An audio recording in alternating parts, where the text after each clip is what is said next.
The Clayman Institute for Gender Research at Stanford University, creating a more equal society for women and men through data-driven research and public education.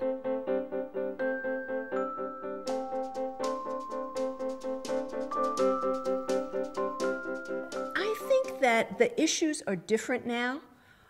Some of the struggles are the same in terms of sharing housework, sharing childcare, getting schools and workplaces to realize that people have important factors in their life other than their studies or their jobs.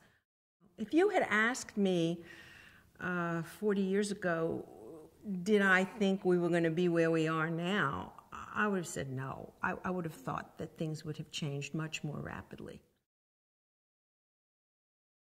I think we have to understand part-time work. Part-time work in Europe is very prominent, and it has severely negative effects on women's careers.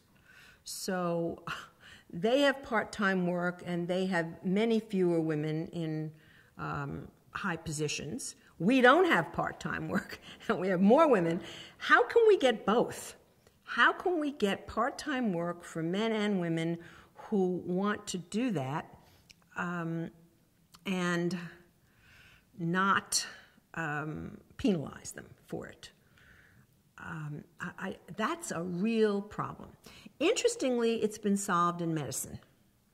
Women in medicine have been able to work part-time and continue, but business and law and academia have really not adopted that. So I would like to see more creative thinking on how to do that. I always tell my students, when you go out there in your company and you fight for something that you think is important for women, get as many male allies as you can find, because it's still true that men are paid attention to, sometimes more than women are paid attention to.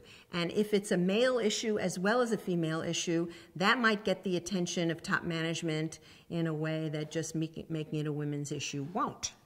And so I think male support is very important.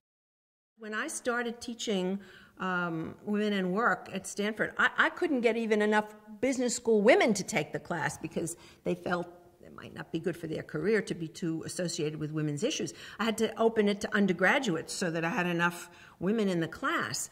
And now 40% of my students are men. And they feel that all of these questions of raising children are critical. I see the Institute as a beacon that will make sure that the struggles that we have had and that women have had for so many generations will continue to get better, and that women and men who engage in these struggles will build on what came before. They won't have to come to it by themselves. So I like that.